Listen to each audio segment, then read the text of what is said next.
Dhananjay sir, जो एक सब अभी हम लोग रास्ते पर अभी चुनाव पर चलेंगे, पहले जरा हम मुद्दों की बात पर आ जाते हैं। जो मुद्दे आम आदमी के हैं, जिन मुद्दों पर बात होनी चाहिए, चाहे वो शिक्षा का मुद्दा हो, चाहे वो नौकरी का मुद्दा हो, चाहे वो स्वास्थ्य का मुद्दा हो, चाहे वो कृषि का मुद्दा हो या तमाम सारे ऐसे मुद्दे जो जीवन सुधार के लिए ज़रूरी हैं, उन मुद्दों पर जिन पर बात होनी चाहिए, जिनकी चर्चा होनी चाहिए, जो चुनाव का अहम विषय होना चाहिए, क्या लगता है ये विषय इस चुनाव में दिखेंगे? क्योंकि अभी तक एक इंडिया गठबंधन की तरफ से तो कुछ मुद्दे उठाए भी गए हैं, लेकिन एनडीए की तरफ से भी इनमें से किसी भी मुद्दे को छुआ नहीं गया है। देखिए, जो मुद्दे आप गिना रहे हैं, मुद्दे तो वही है। चुनाव सरकार हम चुनते क्यों हैं? सरकार चुनने का पर्पस क्या है? तो हम अपने आप से ये सवाल करेंगे कि हम सरकार क्यों चुन रहे हैं? तो आएगा कि सरकार हम चुन रहे हैं कि हमारी ज़िंदगी की व्यवस्थाएँ बेहतर कैसे हों।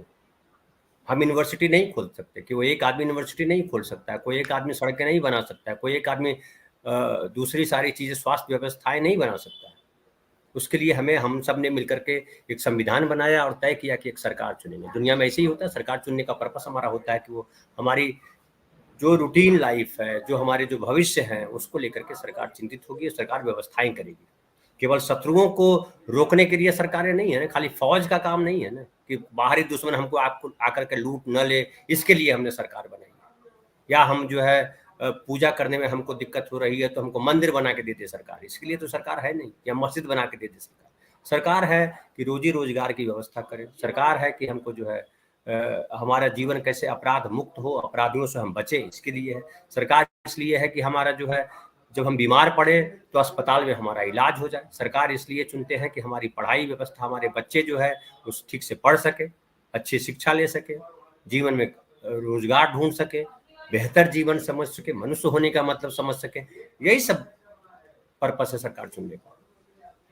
लेकिन हम देखते हैं कि हमारी सरकार इन मुद्दों के बजाय वो किसी और मुद्दे पे रहती है, और वो मुद्दा हो जाता है हवा हवाई मुद्दा जिसको कहते हैं। वो आस्था का सवाल पिछले 30 वर्षों से 35 वर्षों से सबसे ऊपर है।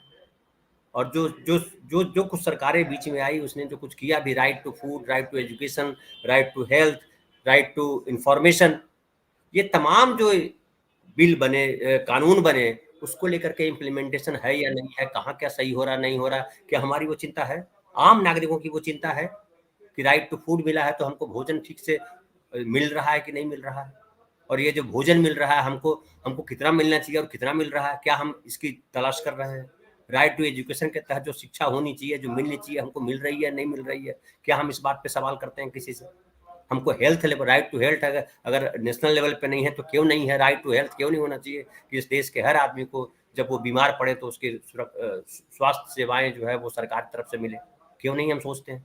क्यों हम नहीं सोचते हैं कि ये प्राइवेट डॉक्टरों के चक्कर में हम क्यों पड़े रहते हैं? सरकार क्यों नहीं व्यवस्था कर सकती है? आप जान लीजिए कि इस देश में एक बड़ी आबादी जो है हर साल बीमार होने की वजह से गरीबी रेखा के नीचे चली जाती है। क्या ये सरकार की जिम्मेदारी नहीं है कि वो स्वास्थ्य व्यवस्थाओं को दुरुस्त करे? क्या ये सरकार की ये जवाबदेही नहीं है कि शिक्षा व्यवस्था को दुरुस्त करे, जहां आम आदमी में जितनी चाहे शिक्षा लेना चाहे, जो पढ़ना चाहे वो पढ़े? आज देख लीजिए कि पढ़ाई, बच्चों को पढ़ाना कितना मुश्किल हो गया है। 60% आबादी गांव में रहती है। क्या गांव में रहने वाले लोगों की इतनी हैसियत बची है कि वो अपने बच्चों को अपने डिस्ट्रिक्ट हेडक्वार्टर में भी रख करके पढ़ा सके? हायर एजुकेशन तो बहुत दूर दूर की बात है कि दिल्ली में बिठा कर रख कर पढ़ाएं, लखनऊ में रख करके पढ़ाएं और दूसरे शहरों में रख करके पढ़ाएं। है उनकी क्षमता? नहीं है। हम अपने स्टेट की बात करें तो बिहार के पटना शहर जो राजधानी है, वहां अगर कोई अपने बच्चे को सामान्य पढ़ाई पढ़ाना चाहता है कि वो जॉब की तैयारी करे, तो भी कम से कम 15,000 रुपया महीना उसको खर्च करना पड़ेगा। बताइए 15,000 रुपया महीना यहाँ कितने लोगों की आमदनी है? और जो आमदनी है अगर, तो क्या 15,000 रुपया महीना बेयर कर सकते हैं वो? एक सामान्य मिडिल क्लास आदमी नहीं बेयर कर सकता है अगर उसके पास नौकरी नहीं है, सरकारी नौकरी नहीं है, प्राइवेट में कोई बड़े पद पे नहीं है, 50,000 से ऊपर नहीं कमाता है जो आदमी, अपने बच्चों को ठीक से पढ़ा नहीं सकता। इलाज कितना महंगा हो गया है कि अगर आप बीमार पड़ जाते हैं, अगर किसी हॉस्पिटल में भर्ती होते हैं तो 50,000 का बिल तो ऐसे ही बन जाता है। 2 दिन भर्ती होइए, 50,000 का बिल दीजिए, ये हालत। फिर नहीं, अगर नहीं दे सकते हैं, नहीं पैसा है, तो फुटपाथी डॉक्टर के पास जाइए, झोला छाप डॉक्टर के पास, जो 100-200 रुपया लेगा, और बड़ी बीमारी हो जाएगी तो बोलेगा चले जाइए आप पीएमसीए चले जाइए या लखनऊ में बड़ा हॉस्पिटल है वहीं चले जाइए, वहां जाके देखिए कितनी भीड़ है, किस तरह से वहां इंतजाम है। हम बिहार की ही बात करें तो 5000 बेड की व्यवस्था है पटना में और 5 लाख लोग से ज्यादा लोग आ जाते हैं। कहाँ से इलाज होगा, कैसे इलाज होगा? सरकार की चिंता है ये, लेकिन सरकार की चिंता नहीं है। समझ में आता कि सरकार में जो बैठे लोग, हम तो सब बोलते हैं कि सारे नेता चोर है, हमने सारे नेता चोर है, लेकिन जनता क्या है? हमको नहीं दिखाई पड़ता कि हमको क्या चाहिए। हम इस बात के लिए सरकार चुनते हैं क्या कि नहीं हमको तो ऐसी व्यवस्था लाओ, ऐसी सरकार लाओ भैया, डॉक्टर यहाँ पे हॉस्पिटल बनाओ, हर पंचायत में एक बड़ा हॉस्पिटल क्यों नहीं हो सकता? बनाओ हर पंचायत में, कि नहीं जाना पड़े पटना, नहीं जाना पड़े लखनऊ, नहीं जाना पड़े दिल्ली। तो मतलब देश के बड़े बड़े शहरों को लोगों को एम्स जाना पड़ता है दिल्ली में। प्रधानमंत्री बोलते हैं हमने इतने एम्स खोल दिए, तो कहाँ जा रहे हैं? इलाज क्यों नहीं हो पा रहा है? तो ये बड़े सवाल है, लेकिन ये सवाल मैं नेताओं से करने के बजाय मैं आम आदमी से पूछूंगा, क्योंकि नेताओं की तो हम सब जानते हैं कि मोटी चमड़ी होती है, उनको सुनाई नहीं पड़ता, उनको वही दिखाई पड़ता है। 370 दिख गया, आम आदमी को 370 नहीं दिख रहा है, उनको 370 दिख रहा है, और आज से नहीं दिख रहा है, जब देश आजाद हुआ तब से 370 दिख रहा है। 75 साल में 370 ही खाली उनको दिखा। 75 साल में उनको खाली राम मंदिर दिखा। 75 साल में खाली उनको दिखा कि कैसे मुस्लिम महिलाएं 3 तलाक के बिना बड़ी बहलकान हो रही हैं। ये 3 तलाक बहुत बड़ी समस्या है देश की। ये तो आम आदमी को सोचना है कि 3 तलाक सबसे बड़ी समस्या है देश की, या स्वास्थ्य व्यवस्था नहीं होना बड़ी समस्या है। 3 तलाक जो मुस्लिम महिलाओं में अगर कुछ है मुस्लिम समाज में तो क्यों है? इसकी पड़ताल किसने की? इस देश के ज्यादातर लोग अभी भी गरीबी रेखा से नीचे है, इसकी पड़ताल किसने की? प्रधानमंत्री कहते हैं कि जो है गरीबी हटाओ, कब से कह रहे हैं कांग्रेस के लोग गरीबी हटी नहीं। क्यों नहीं हटी? आप इस पे 10 साल में कुछ देते, श्वेत पत्र जारी करते, गरीबी क्यों नहीं हटी? तो आप तो कह रहे हो कि 80 करोड़ लोगों को जो है 5 किलो अनाज दे रहे हो, झोला ज्यादा महंगा है बनस्पत जो है अनाज देने के। जो आपने झोला प्रिंट करवाया है, पूरे अनाज की कीमत अगर 5 किलो अनाज की कीमत लगाए तो 5 या 15 रुपये आता है, और झोले की कीमत होगा 25 रुपये होगी कम से कम। सरकारी झोला है तो वो 50 रुपये भी हो सकती है, क्योंकि जानते हैं कमीशन खोरी किस तरह से होती है। जब बड़े बड़े मंत्री कमीशन लेते हैं तो छोटा ठेकेदार कमीशन क्यों नहीं लेगा? ये तो देश की हालत है। लेकिन मुझे नेताओं से कोई शिकायत नहीं, मुझे शिकायत खुद से है, हमारे आसपास के समाज से है, हमारे परिवारों से है, हमारे नागरिकों से, कि हम क्या सोच रहे हैं।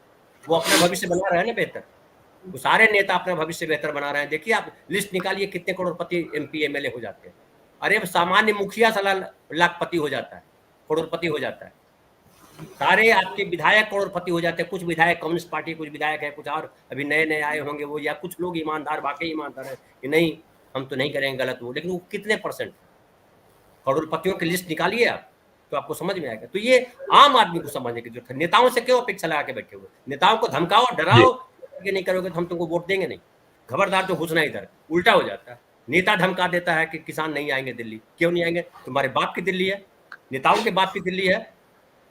पुलिस लगा दिया, पुलिस आपने ताकत दे दी है, वो बकवास करते रहते हैं। तो आम आदमी को सोचना है, जब तक इस देश का आम आदमी नहीं सोचेगा अपना भविष्य, नेताओं के भरोसे अगर देश को छोड़ देंगे तो देश को बर्बाद कर देंगे। बर्बादी अभी कम हुई, अभी बर्बादी और होगी।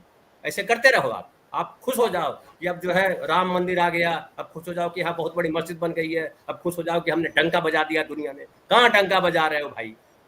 तो आप जो सड़ा हुआ मीडिया जो आपको दिखाता है वो देखते हो और उसको भुट्टी पी करके चैन से सो जाते हो कि हमारा देश सुरक्षित हो गया। जी जी जी जी जी।